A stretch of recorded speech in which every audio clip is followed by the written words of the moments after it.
Hello guys, kamusta? So, ngayon ay may i-share akong game.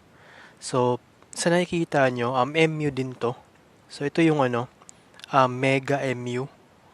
So, bago lang siya na-release sa Play Store. Pero, um, nakikita ko sa dun sa website, medyo matagal na rin tong Mega MU. Pero na-release lang siya sa Play Store bago pa lang.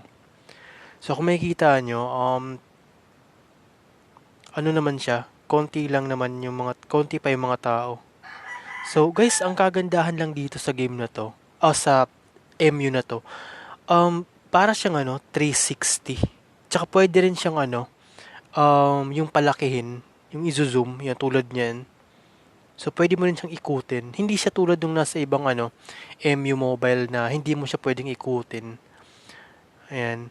So, ang kaibahan din dito ay itong MU na to, para kang um, may pag-level, yung pag magpapa-level ka, pupunta ka dun sa mga monster kung saan pwede kang magpa-level. Hindi kasi tulad ng example na lang yung MU Dragon Adventure na may quest talaga na susundan.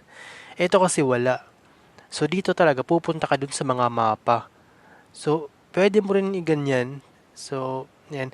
Tsaka may may PC version. Pwede nyong i-download yung PC version. Ilalagay ko na lang sa description yung PC version niya.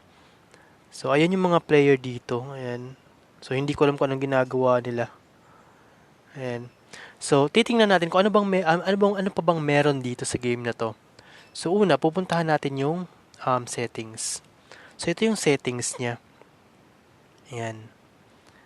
So, uh, inventory, ayan, yun yung mga items niya. Ano pa ba? Teleport.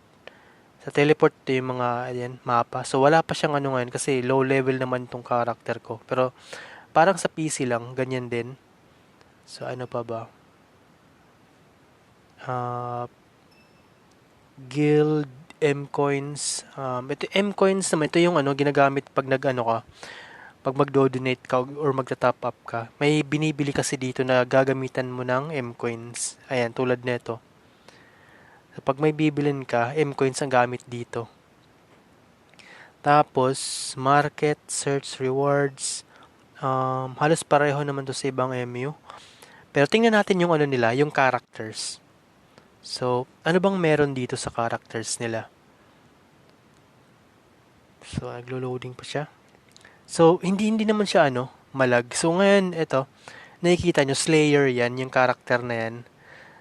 Tapos, My Knight, ito yung Knight. Pero titingnan natin kung ano pa bang available na character meron sila. So, una, Dark Wizard. So, alam naman natin yan. Dark Knight, Fairy Elf, Magic Glad, Dark Lord. Yan yung mga common na character sa MU.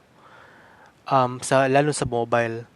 Pagdating dito, may summoner sila. Ito yung may reflect. Kung naglalaro ka ng PC, ito yung may reflect na character. Rage Fighter, ito yung parang brawler ng run. Kung naglalaro ka ng run, brawler type. So, Rage Fighter yan dito sa MU. Grow Lancer, ito yung parang may pantusok. Yan yung Grow Lancer. Masakit din tong Grow Lancer na to. Rune Mage, ito yung female version ng Dark Wizard. Yung Rune Mage. Slayer, itong Slayer ay may dalawang dagger na hinahawakan. Ito yung Slayer. Ayan, ito yung Slayer. So, tingin ko, sa pagkakalam ko, may isa pang karakter na wala dito, yung may baril. Isa din yun. So, pagkatapos ito, double click mo lang yan, makakapasok ka na sa game. So, gumawa ko kanina, so hindi ko lang nilaro. So, ayan, medyo naglo-loading pa. So, ito yung Lorencia.